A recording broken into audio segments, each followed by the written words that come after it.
Welcome to Who's This For, a podcast about creating with intention. I talk with artists, entrepreneurs, and media makers about connecting with their audience by focusing on a single person. You create music, brands, experiences, or stories. This is the podcast for you. Thank you for listening and watching Who's This For? I'm your host, Scott Morfitt. I appreciate you joining me on another episode here. This podcast, as you probably know, or you might not, is about intentional communication and really communicating to an audience of one, even if your audience has 1,000 people in the room. I still think you're talking to one person, like you right there watching this. And the other person here today that I want to welcome to stage is, oh man, someone who has worked with Malcolm Gladwell, among others, but just someone who's worked in most of the facets of radio and understands the history of radio and podcasting like none other. It's Julia Barton. How's it going today, Julia? It's great. Thank you for having me, Scott. Can we get a quick CV for the audience? Yeah, sure. I am a podcast story editor now, which means I work with producers, hosts, the whole crew to make mostly narrative shows, some interview shows like this one, to make them a good listening experience for the audience. And it's maybe akin to not exactly akin, but to a director in a movie. So not a film editor, which is more like what we call producers in America. It's just trying to have a role where I'm standing back and helping people achieve their objectives. And that is a necessary role, I think, because it's very hard for us to listen to our own work, especially if we're exposed to it over and over again in the post-production process. We just lose track of what's interesting and what's not, and we freak out.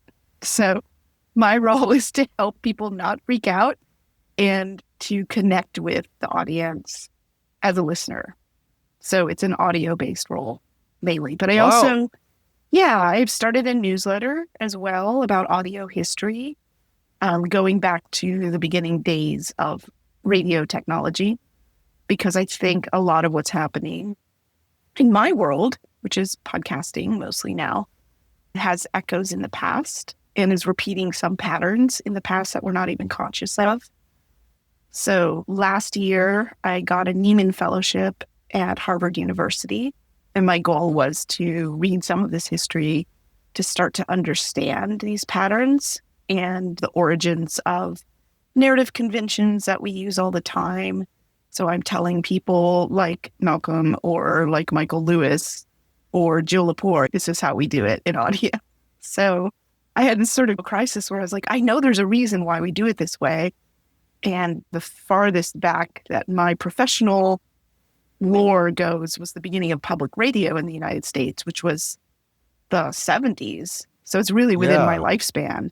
And I'm like, I think this stuff goes back further. I just can't put my finger on it because I have never had time to read histories of the medium.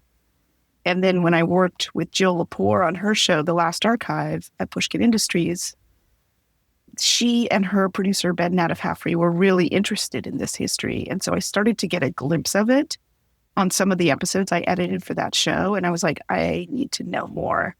So I applied for a Neiman Fellowship. I got the fellowship. I spent a year checking out every book in the Harvard Library on audio and radio history. And I found it so fascinating that I started this newsletter to just kind of share it in pieces. It's motivated me to keep reading the books, to keep trying to digest the archival history, and to relate it to today. Because something that I think is true is that because of this last decade of podcasting that we've been through and the sort of business cycle of it, we actually are in a better position to understand the origins of broadcasting because we're reliving it, speed running through it right now, actually. So we can recognize patterns more easily. What do you see some of those patterns are? Oh, so many. So, for instance, Scott, you may be putting this podcast behind a paywall, but in all likelihood, you're not because you want people to hear it, right? Oh, I'm not that popular. That's the thing. Like, the only way for you to get popular is for you to give it away for free. Right. Now, Publishing does not have that model. You can get a book out of the library, but people are expected to pay for books. People are expected to pay for audiobooks. This could be an audiobook. You would sell it for $10.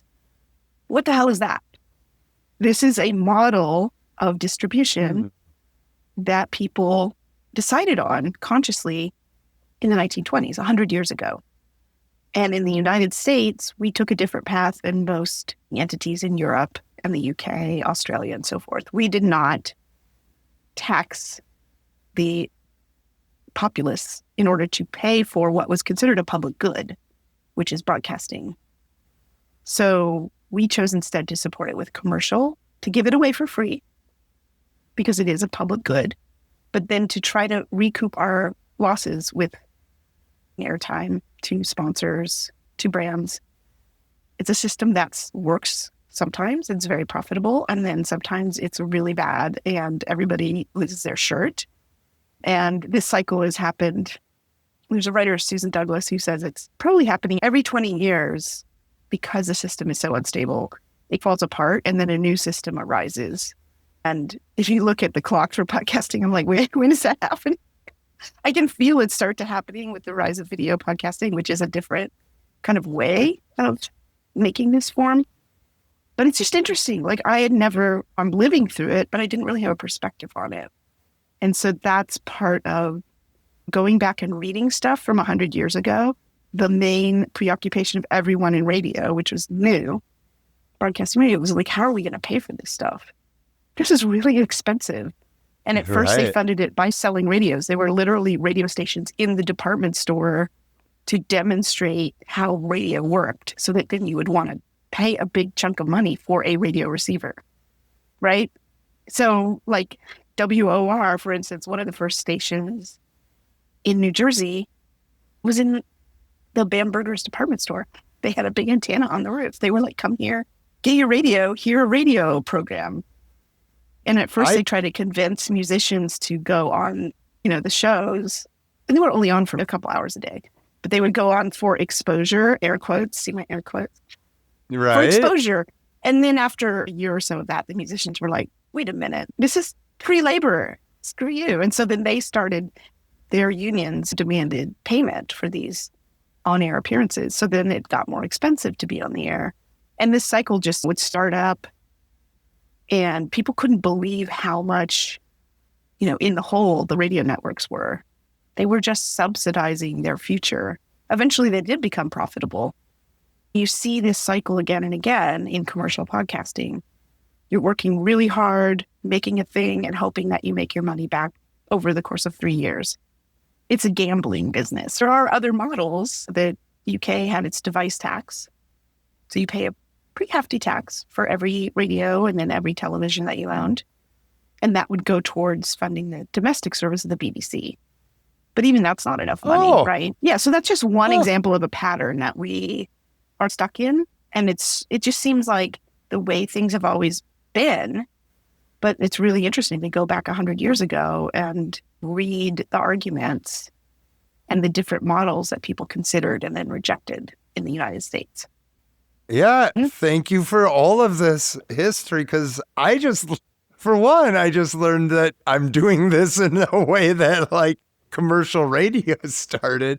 But secondly, I had no clue about the stores like having radio stations in them. Oh, yeah, man. No, it's so Some great. of those photos must be amazing to see. Yeah, there's not a lot because people weren't, maybe I'm wrong, but people weren't documenting it as a historic thing. But it's been great to get into the archives and even the books themselves that are about radio. There were a lot of how to build your own radio, how to make shows, how to write for the ear. And all of these advice books are actually, some of them have good advice it's held up for 90 years. But there are important differences. Like back in the day in the United States, at least on the network radio programs, everything was live.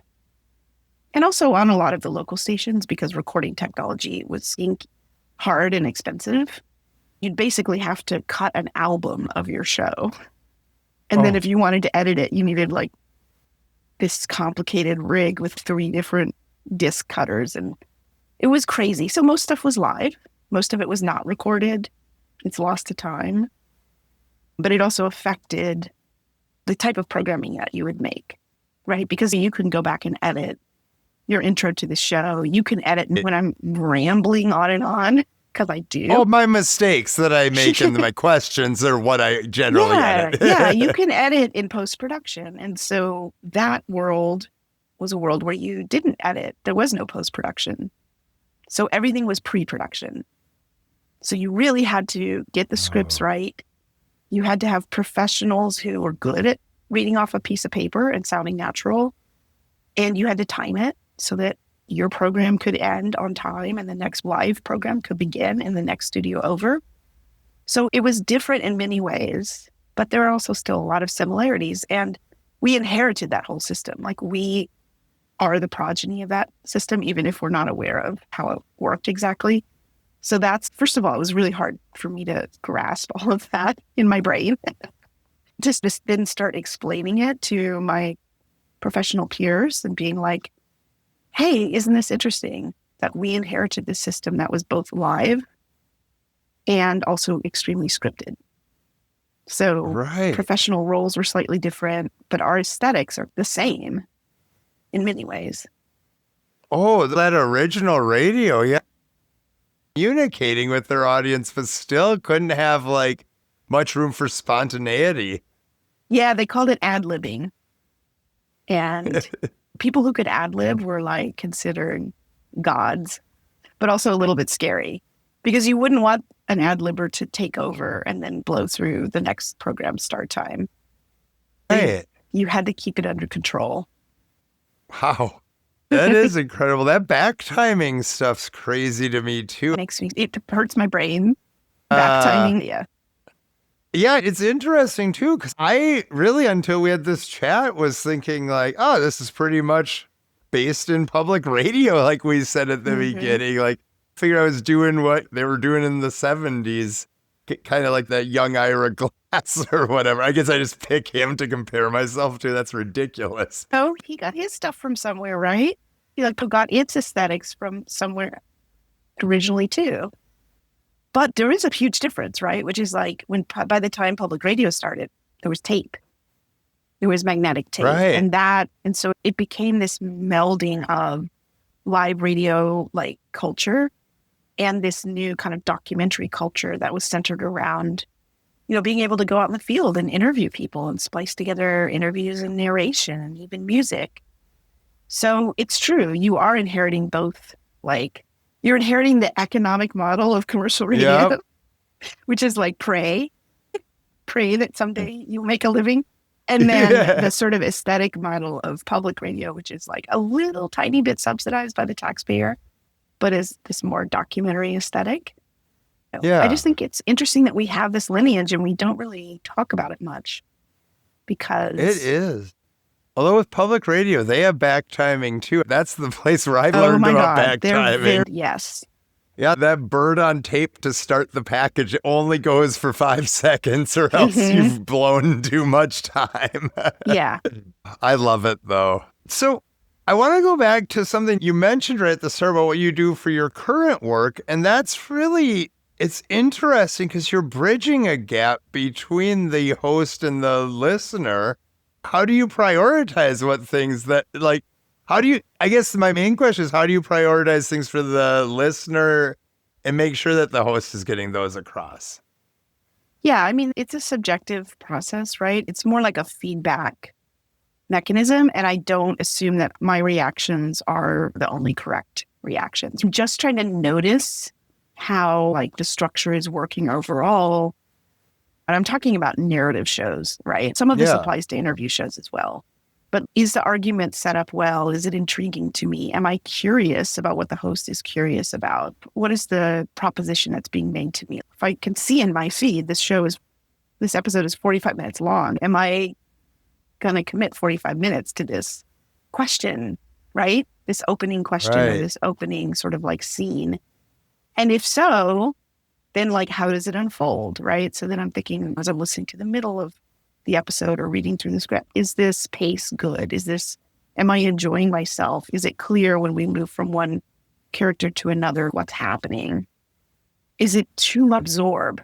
These are all questions that I might ask taking a rough mix when I'm out on a walk with it, right? I'm trying to get myself away from the screen, away from the sort of distractions and the information that I wouldn't have if I were a listener, right? So I'm trying to back away from the tools that we use as producers, the mix, the waveform of the mix, the written script, right? And I'm just trying to listen to it and then note my reactions. And then when I get back to my computer, suggest other ways to do things or to just flag stuff as like problematic, or to just say, did we mention this person already? I don't know. They just seem to come out of nowhere as if I'm supposed to know who they are. So all of these things, like where I'm confused, where like I feel like it's dragging, these may all be reactions that I will note, but I know that I'm just one, like that's my job, but also I'm not the only. So it's a collaborative process with them, whether they're like a writer or someone who's just newer to all of this, whatever it is.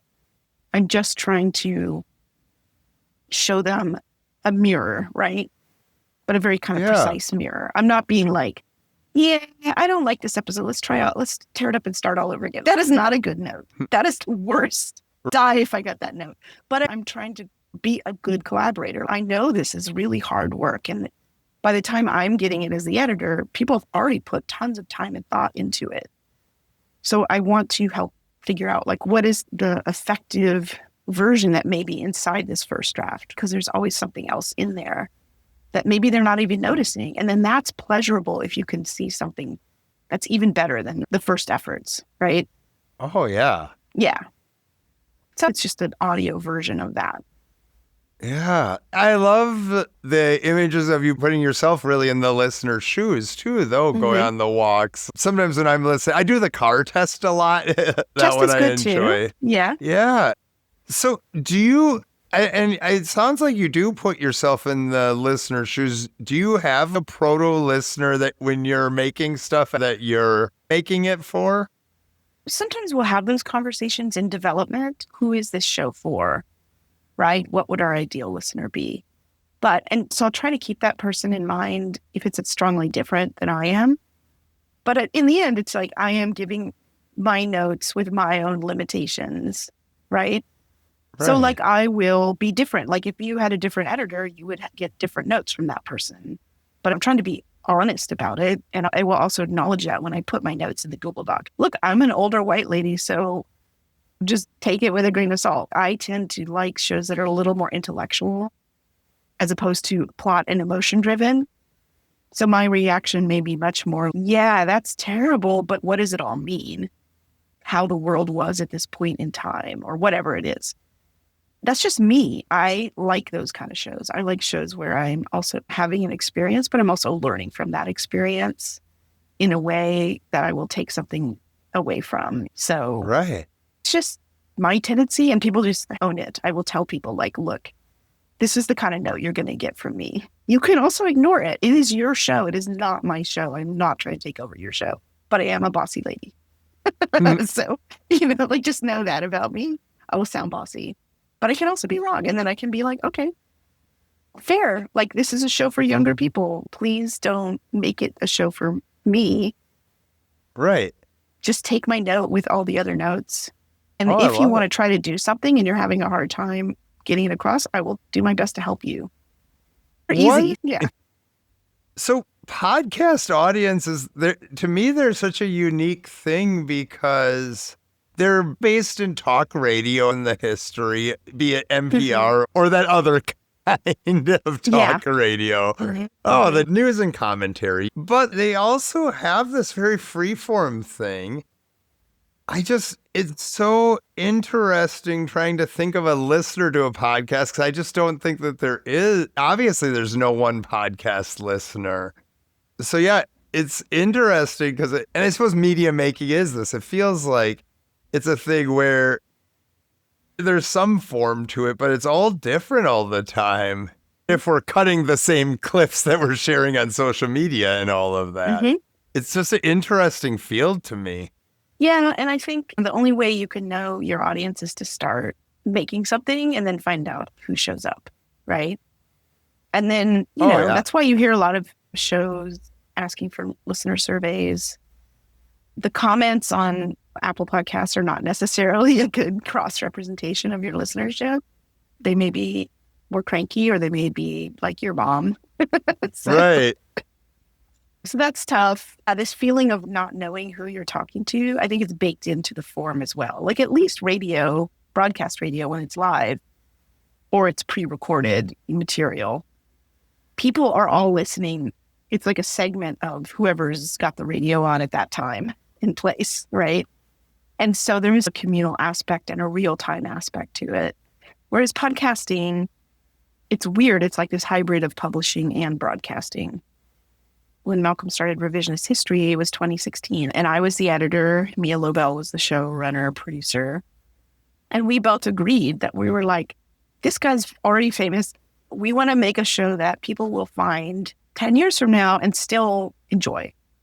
We want it to feel like finding a book or something like that on the shelf, and it still holds up. So we were careful to take out like a lot of timestamps, and just there's still references to that was the year of the Hillary Clinton, Donald Trump matchup, right? Yeah. So there are references to the political climate at the time, and in that sense is an artifact of its time. But there are other episodes also because he also just thinks in evergreen terms himself. He's a feature opinion journalist. He was also thinking that way, and he was amenable to that. And it's amazing that people are still spreading episodes. They're still saying, hey, I went back and heard this early argument that he made, and it still holds up to me. And so that I see as testament to a conscious choice that we made, knowing that this medium is, and that your audiences may show up at any time. Now, there are a lot of great shows that are chat shows that are more like broadcast radio that are talking about the affairs of the day, and you wouldn't necessarily go back and listen to them 10 years from now, except for research purposes. So there's all kinds of shows. Podcasting is such a broad term. It is. Mm-hmm. But I think that the secret is just knowing how it works, just on a sort of meta level, and then deciding how you want to make it. Do you want to make an evergreen show that's more like a book of essays? Each season is like a book of essays. Or do you want to be a show that's like vital and feels more like live broadcasting? Both are valid choices. Oh, and both might ads. Exactly.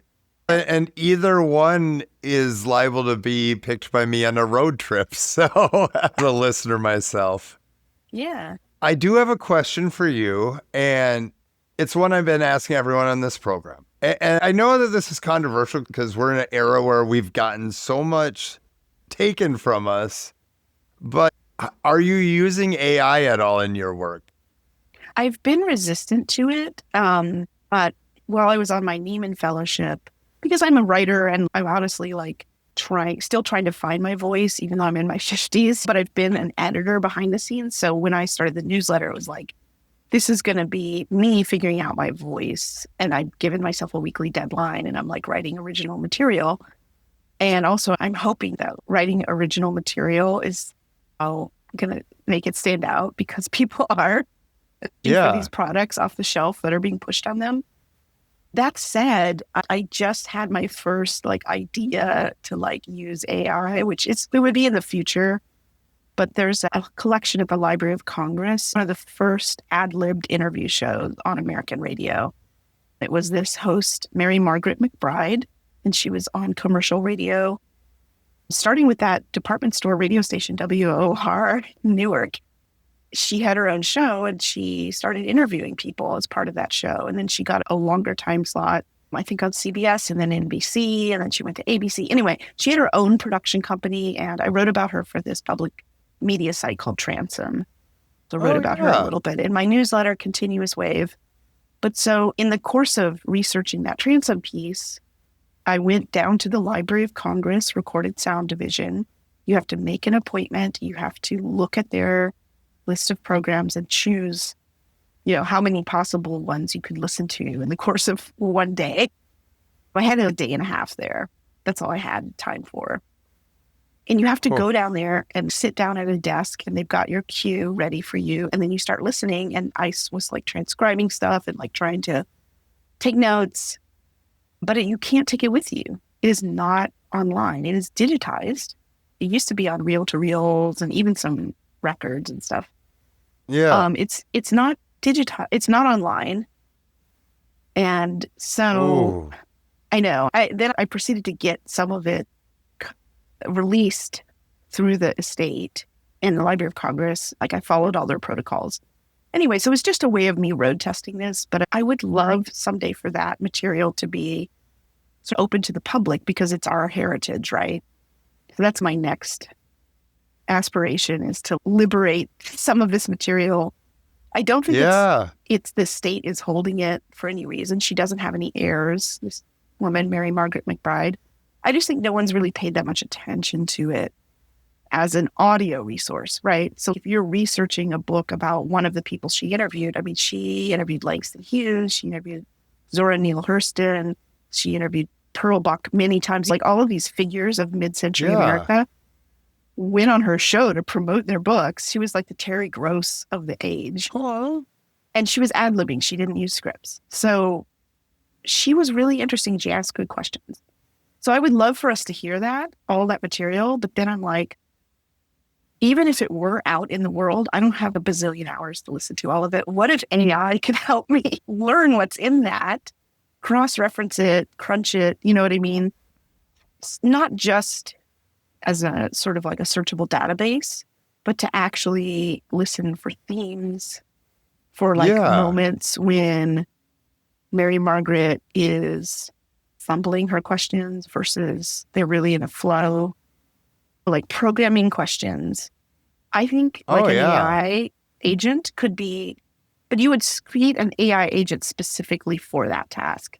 And that's the thing that I think journalists need to understand about AI is it's very useful if you know what you want to use it for. If you don't, you will not get a good outcome, right? So there is a lot of data in our world. There are tax records, there are property records. There is all kinds of stuff that you could give a task to and you would learn something about our world. This is all through doing the Neiman Fellowship with people who are much smarter than I am about data journalism. There's pictorial, there's visual, video stuff that we just don't have time to process ourselves. Our brains cannot handle it. And we can't see the patterns in it. So there's a lot of things where I would love to be able to use an AI agent. I'm not a coder, so I will never be able to program it, but I would love to have that capacity. And I can imagine using it. But I don't need an AI agent to help me write stuff. Right. Or to make me look prettier or whatever. I feel like those are what I see in the pattern of what's happening now is what happened with radio, what happened with television, which is you manufacture the need. It is actually a cool technology. You need people to plunk down money to subsidize the cost of developing the technology, right? So radio actually created that pattern, which was like a good radio receiver with all these knobs and stuff to get a signal that was legible would cost like $700. That's a ton of money in 1920, top of the line. Yeah. And so you see these magazines with all these men, like, you will impress your wife with your great radio receiver. It's just like trying to make the argument to them that they need to plunk down like a month's worth of pay or more to buy this thing that the wife is, I don't care. You just destroyed our household income for this toy. Oof. So that's the job of this whole technology pattern, is make people want it and then get them dependent on it. And then they'll keep upgrading and upgrading, right? Because that radio was soon out of date. That thing you paid $700 for that looks like a cabinet. Oh, no. This other one is way better. And so then on top of that, you need to create the content to feed that machine, right? So you need like a bazillion hours of live programming. So you need actors, you need musicians, you need advertisers, right? So this cycle we've been through again with technology, and I just see it happening with AI. And I'm like, just because it's everywhere doesn't mean that is a natural occurrence, right? People want me to need it.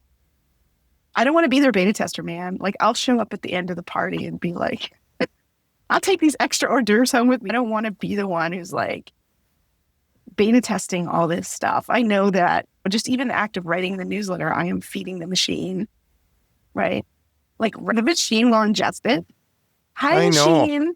I lived once, and now I'm just another data point for you. Whatever. That's just something about our human nature and capitalism. We just want to create these giant machines. But I think we can be smarter about how we deploy them.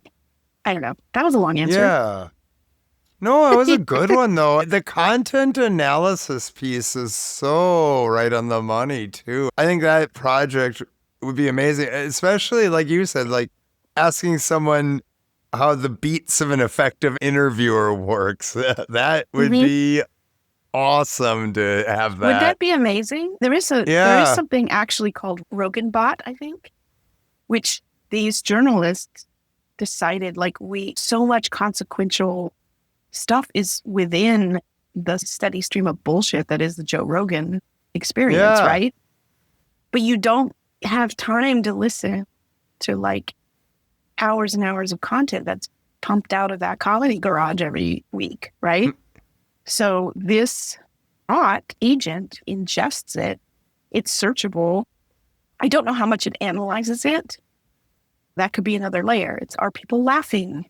What's the pitch of their voices when this material emerges from their mouths? Often do Joe Rogan's guests beg to go to the bathroom? Search that I would use if I were analyzing Joe Rogan's programming through his bot. There are patterns. So there are things like that you can ingest, especially audio and video, these linear media. You could use AI to look for bigger patterns in chatter, because stuff does emerge from that, right? People are listening to that show. We don't quite know. The flaw with all of that is that just because something is said, we don't know how it is received overall. Right. But sometimes it's like, how much is it repeated over time? So I'm just rereading this great book by Peter Pomborantsev called How to Win an Information War, which looks at counter-propaganda against the Nazis in the 1940s. But the guy who ran the British counter-propaganda, it was all radio, by the way. It was in German, and it was broadcast to Germany by refugees from the Nazis. And so they would make up Nazi roles for themselves and do these plays. And it was intended to subvert sort of Nazi propaganda. But the guy who created that whole system was himself a journalist and a fluent German speaker. He was a journalist during the Hitler regime as it rose, and he saw the effects of propaganda, and he saw how it worked. He witnessed it all firsthand, like he was flying on a plane with Hitler around in the early 30s. Oh. And so he could see it wasn't just what Hitler said, like how he felt all these grievances after World War I, but it was how often it was repeated until finally you're like, everyone around me seems to like this. So I guess I'm going to have to like it. You know what I mean? Like, your resistance is worn down over time, and your mental sort of world changes over time. We call it the Overton window, right? Like, it just keeps moving. Yeah. And so in some sense, these podcasts that are quote unquote comedy, you can have that effect on people as they're listening over time. Think, wow, I think vaccines are good. I want my kids to be vaccinated. And then 5 years later, you're like, I have questions. Right. Maybe measles parties are the way to go. And then all of a sudden you're like exposing not only your own children, but your whole community to a deadly pathogen. Right? Oh, yeah. It's interesting how many things I've seen where the script has been flipped in the last like 10, 15 years. And not to get on any one political thing or whatever, but I thought, quote unquote, our team was doing that. We're not doing that. I don't know anymore. Yeah. And I think audio is a vector for a lot of this. I don't know what to call it. It's not exactly misinformation because I don't think it's necessarily directed by anybody, but I do think it's, I don't know. it's weird. It speaks to a lot of uncertainty that we feel at this time. And when people sound really assured of something, it can be very seductive. And I think in audio, we have fewer cues as well. Although video can also spread a lot of this stuff for sure. Yeah. But audio has this way of flying under the radar because especially in the United States, it's just not considered like as legitimate a form or a form to be taken seriously. Yeah. People they just hope that it will go away. They don't have to think about it so much. And because it's just a lot of work to dig through a bunch of podcasts and figure out what's going on over time. So that's something where I could see AI, and I'm sure a lot of media researchers are already using it to just deal with the sort of like fire hose of material. And also to look at, it's hard to even trace downloads, right? Because there's so many platforms by which people either stream or download podcasts. YouTube, Spotify, Apple, RSS, various catchers. They all don't speak to each other. Oh, they definitely don't. And there's not a product for that. I've looked several times. Oh, poor Scott. Good for you for even asking the question. Yeah, so you may need to build your own, and AI could help you with that, perhaps. Ooh. It would be a big investment. It'd be a big investment, and I'm really a guy that enjoys recording podcasts and then going on walks with my dog. So I'll probably stick to doing this talking. I'll build someone a website, I'll record a podcast, but I don't think developing a software platform and launching a company is in my cards. Yeah, maybe one of your listeners will pick up on this and then they will do it. Yeah. Hey, listener, if you pick up on this, you owe Julia some money because that's where the idea came from. I'm your founding partner. Oh, man. Before we go, two things. One, where can people sign up for your newsletter? And then secondly, do you have anything else you'd like to say to the listener? Yes, my newsletter is called Continuous Wave, which is one of the first broadcast technologies that allowed human voices to travel on radio waves. So I consider it like the Battlestar Galactica of technologies. So it's Continuous Wave, and it's on a platform called Beehive. But if you just look for my name, Julia Barton, and Continuous Wave, you can find it. So yeah, I would love people to subscribe and suggest ideas for future posts because I don't know how many more I have in me. I have a ton actually, but eventually I will be like, what now? What now do I need to talk about or research? And whatever else, I'm just happy that you're listening to Scott's podcast. Good guy. I don't know if you've told the listeners how we met. We met in Moldova. No. I should tell the listeners because this is We met in Moldova as part of a student trip I was on, and it was to start a radio station in a elementary school. High school. There it is. Yeah. So I remember we at least got their streaming stuff up and running, but then we also had a side mission to Romania to place that had, what did it have? It had the Eiffel Tower. Also, and you did a story on this, it had the house from Dallas there. Yeah, it had a replica of the Dallas Ranch, and it was built by this formerly imprisoned but then deceased oligarch in Romania who admired JR and built a sort of a replica of the JR TV mansion. But he seemed to think that Dallas was a real documentary show and not a fictional show. Anyway, it partially led to his downfall. I was working on a feature for the dearly departed public radio arts program, Studio 360. Oh. And it was part of their series called American Icons, which was about the show Dallas. And that commission came in, and then this random call came in to do this project in Moldova with a Peace Corps activist who was based there. And this was a town called Zhirjelest on the border of Romania, Ukraine, and so very interesting place geopolitically. So I decided that I had to make a pilgrimage to this weird ranch compound with you, and you came along. Oh, yeah. And Scott, we hired my landlord. We were all placed in different people's houses. My landlord, like, I paid him to take us on this mission across the border and out to Romania. And they all speak Romanian in Moldova and Romania. So he was also our guide along the way. Did you notice, I've been meaning to ask you this, did you notice that this was also a smuggling trip on the part of our landlord, I think?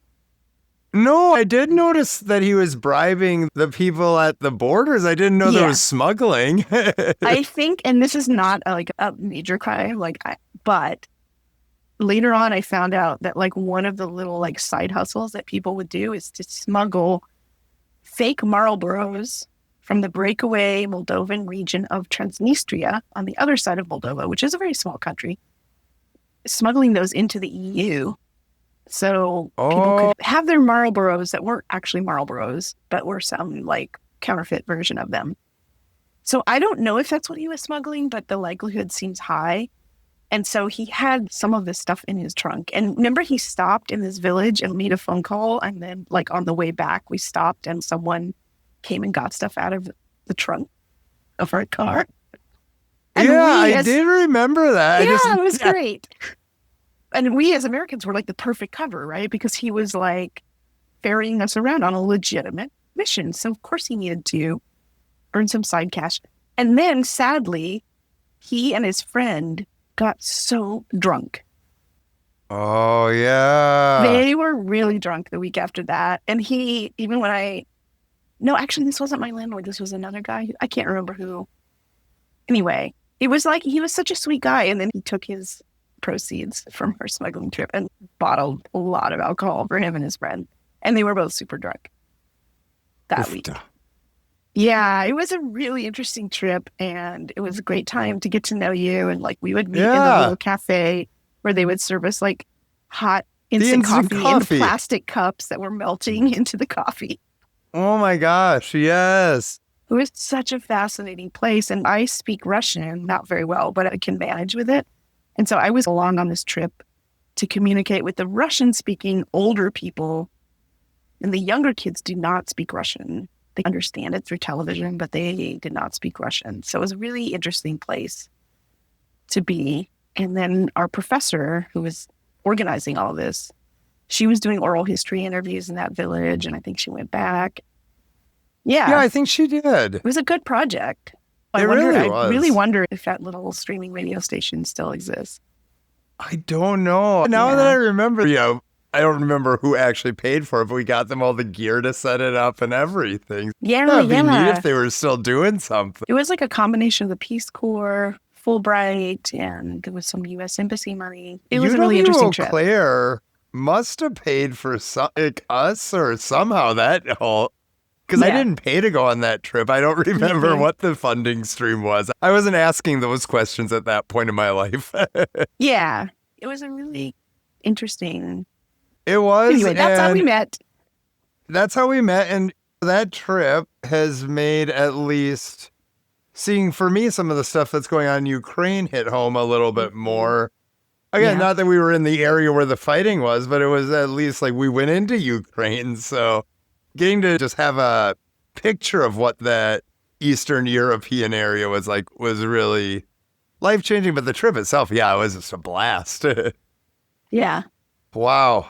Thank you again. And I could pick your brain for hours about the history of radio and communication. So I appreciate you being on the show today, Julia. Oh, I appreciate you having me. And I'm so glad you're doing this project. And that's it for this episode of Who Is This For? Remember, whether you're creating music, brands, experiences, or stories, it's all about focusing on that one person, you. I'm Scott Morfitt, and you can find us wherever you get your podcasts. We'll see you next time on Who Is This For?